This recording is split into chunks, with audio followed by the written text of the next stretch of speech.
हूं अंजलि और आप देख रहे हैं मीडिया पॉइंट। तो आइए शुरुआत करते हैं आज की प्रमुख खबर से। पिता का साया न होने पर बच्चों के साथ भूख प्यास से तड़प रही बीमार मां की मदद को आगे आए मोहल्ले वासी। दरअसल ये पूरा मामला शाहजहांपुर के मोहल्ला बारादरी का है, जहां पर लगभग 3 दिन से एक बीमार मां अपने 6 बच्चों के साथ भूख प्यास से तड़प रही थी, जिसकी मोहल्ले में जब चर्चा तेज हुई तो मोहल्ले के कुछ समाज सेवी इस बीमार बेबस लाचार मां की मदद के लिए आगे आए। मददगारों में शामिल मोहल्ले के समाज सेवी अफजाल खान और वकार वारसी ने पति की मौत के बाद आर्थिक तंगी से जूझ रही बीमार मां और उसके 6 बच्चों को अस्पताल में भर्ती कराया और उनके वहां इलाज करने के साथ साथ रहने और खाने की व्यवस्था की।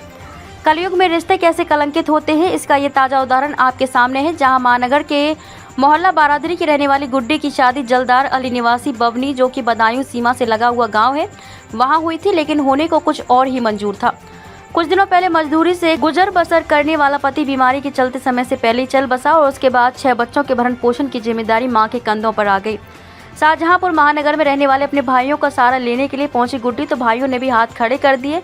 हाथ तो तब हो गए जब आर्थिक तंगी से जूझ रही गुड्डी भी बीमार पड़ गई और रोटी के लिए मोहताज हो गई। बीते 3 दिनों से अपने 6 बच्चों के साथ भूख प्यास से तड़प रही गुड्डी जब मरने की कगार पर पहुंची तो मोहल्ले में चर्चा हुई। कुछ समाज सेवी आगे आए और उन्होंने इस बेबस और लाचार 6 बच्चों की मां को सिर्फ उपचार ही नहीं कराया, रहने और खाने तक की सारी व्यवस्था की है। यहाँ सवाल ये उठता है कि समाज सेवियों का ठप्पा लगाने वाले लोग, चंद वोटों की खातिर दूसरों की चौखटों पर नाक रगड़ने वाले लोग आखिर कहाँ गए। सरकारी भी तमाम योजनाएं ऐसी लाचार और बेबस लोगों के लिए चल रही हैं, लेकिन जिला प्रशासन से लेकर सभी जिम्मेदार आखिर यहाँ क्यों नहीं पहुँचे। खैर जो भी हो, इस बेबस और लाचार 6 बच्चों की मां को कुछ दिनों के लिए खाने और पीने की व्यवस्था तो हो गई, लेकिन इनका जीवन कैसे कटेगा और ये कहाँ रहेंगे, ये एक बहुत बड़ा सवाल है। तो आप खुद नहीं कर सकते तो कम से कम लोगों के जरिए मदद जो है वो इनकी हो जानी चाहिए। तकरीबन कितने दिनों से लोग भूखे थे जब आपको ये मिले हैं? जब देखा था तो हम लोगों के खुद पैरों के नीचे से जमीन निकल गई, क्योंकि ये असल में ये भी कहना था कि ये असल में भूख से भी इनकी कंडीशन वैसी होगी। जब ये वहाँ गांव इनका बवनी पड़ता है, बदायूं बॉर्डर पर है, यहाँ से तकरीबन 100 किलोमीटर दूर कटरी कलान से भी कलान थाना लगता है। वहाँ पर उन लोगों ने देखा तो मरी हुई कंडीशन में इनको ससुराल में मरी हुई कंडीशन में वो लोग यहाँ पर पहुँचा के इनके जो भाई बहुत गरीब है, बेचारा छोटा भाई नन्हे बहुत गरीब है, उस पर छोड़ करके वो लोग भाग गए। पूरा प्रकरण ये था कि आज से तकरीबन 8 दिन पहले ये हमारे पास सूचना पहुंची कि यहाँ पर कुछ लोग बीमार हैं, बच्चे हैं साथ में।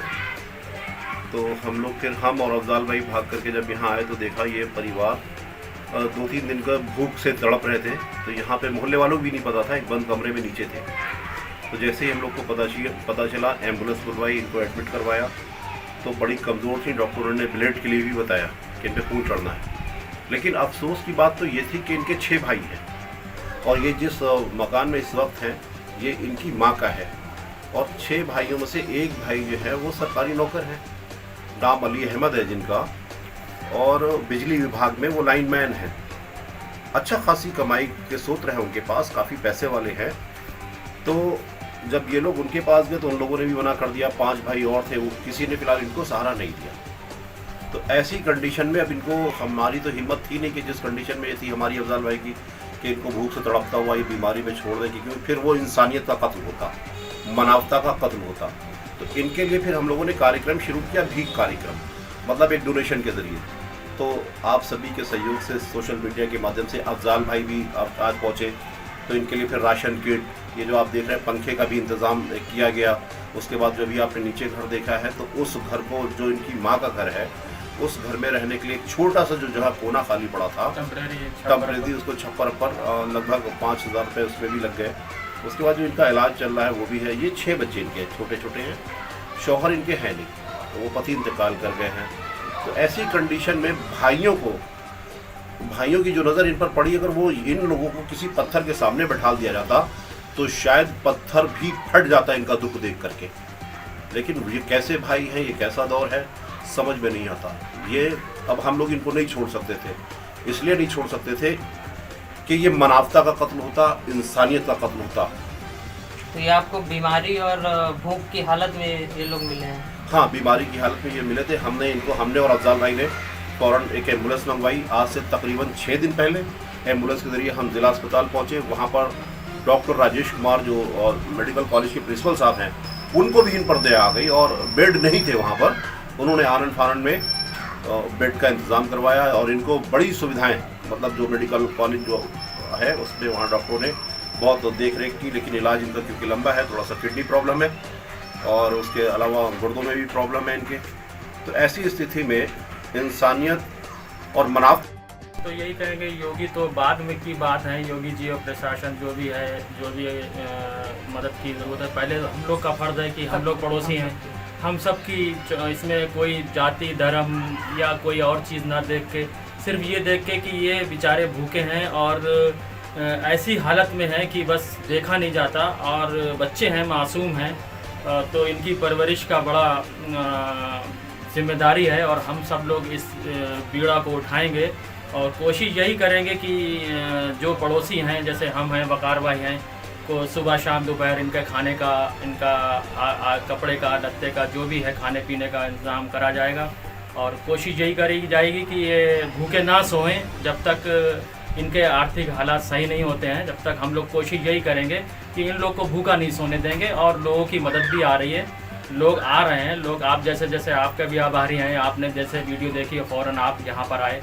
आपका भी आभार है कि ऐसे ही लोग जागरूक होकर ऐसी ही मदद पहुँच पाएगी इन लोगों को, क्योंकि परिवार बड़ा है और एक आदमी की नहीं उठा सकता, वकार भाई और हम मिल के सब लोग उठा सकते हैं। कोई एक चाहे कि हम इस परिवार को पाल लें या पूरा जिम्मेदारी उठा लें तो ये एक धोखा होगा इनके साथ में, ये कह के जाना कि हम आए हैं आपके साथ, लेकिन नहीं, कि सबको साथ मिल के ये सब काम उठाना है और ये सब काम करना पड़ेगा अगर इंसानियत है आपके अंदर तो। और जिसको भगवान ने, अल्लाह ने नवाजा है वो आके इनकी मदद करे, एक बार देख ले आके और आर्थिक स्थिति देख ले तो खुद रोना आ जाएगा और बेचैन हो जाएंगे। इन लोग की परेशानियां, उन बच्चों के मासूम चेहरे देखते हैं तरसी निगाहों से, बड़ा अफसोस होता है। लेकिन बेटा फिक्र करने की बात नहीं है, हम लोग सब लोग तुम्हारे साथ हैं और जब तक आप लोग को खुशियां नहीं दे देंगे जब तक हम लोग पीछे हटने वाले नहीं। एक तरफ प्रदेश सरकार कहती है कि हमारे देश में कोई भी भूखा नहीं रहेगा, तो उस पर क्या बात, क्या सब कुछ आपके सामने है, कोई चीज़ छुपी तो है नहीं। अब एलिगेशन लगाना गवर्नमेंट पे, जो चीज़ दिख रही है वही देख ले सरकार, वही देख ले और देख के ऐसे लोगों की मदद कर दे, यही बहुत बड़ी बात है। क्योंकि कहने से अब कहना मतलब एक तरीके से एक मुहिम चल रही है, तो मुहिम चलने के बाद भी अगर कोई प्रशासनिक या डीएम एसपी या कोई भी अगर इनकी आर्थिक मदद नहीं करता है तो कहीं ना कहीं सरकार की एक नाकामी है। क्योंकि ये 6 परिवार, 6 लोग बच्चे, ये कहाँ जाएंगे और कोई भी सहारा नहीं है इनका। तो मैं अपील यही करूँगा गवर्नमेंट से, यूपी गवर्नमेंट से कि ये इन लोग की मदद करी जाए, क्योंकि जब ऐसे लोग की मदद नहीं होगी फिर बाकी लोगों का क्या होगा। एक ख़त्म होने के कगार पे ये परिवार था। लोग जैसे वकार भाई सामने आए और लोग सामने आए, उन्होंने मदद करी तो इनकी जान बच पाई है। ये हॉस्पिटल अगर नहीं जा पाती तो शायद ये आज यहाँ पर नहीं बैठी होती। तो मेरी अपील यही है कि गवर्नमेंट से कि कम से कम ऐसे लोगों की तो मदद कर ही दें, ऐसे लोगों को तो खाना दे ही दें जिससे ये लोग की जान बच पाए और ऐसे बच्चे कुछ शायद इसमें भी शायद कोई ऐसा बच्चा हो जो आगे जाके एमपी और डीएम एसपी बन पाए। कोई नहीं देखा है, किसी ने नहीं देखा है। ऐसे ही लोग, परिवार के लोग बड़े बड़े नेता बन जाते हैं, तो इन पे सिर्फ हाथ रखने की ज़रूरत है, गवर्नमेंट को इनको मदद करने की ज़रूरत है। तो मेरी अपील है यही है कि प्रशासन से, डीएम से, प्रधानमंत्री आवास से, जो भी जिससे भी मदद हो, हम तो गवर्नमेंट से यही अपील करेंगे ऐसे लोगों की मदद करें और ऐसे लोगों को के लिए सामने आएँ। आर्थिक मदद के साथ साथ क्या आप इन बच्चों की कुछ शिक्षा पे भी आप लोग कुछ ध्यान दे रहे हैं? बिल्कुल। जब हम लोगों ने एक बीड़ा उठाई ली है तो जितनी कोशिश हो सकेगी इनके एडमिशन की, चाहे भले ही वो सरकारी स्कूल में हमें कराना पड़े, जैसे भी मदद होगी हम करेंगे। और हम यही अपील करेंगे कि हमारे अकेले करने से कुछ नहीं होगा। जब तक हमारे सरकार हमारे साथ हमारा हाथ नहीं थामेगी, इन बच्चों का हाथ नहीं थामेगी, तब तक इन बच्चों का कुछ नहीं होने वाला।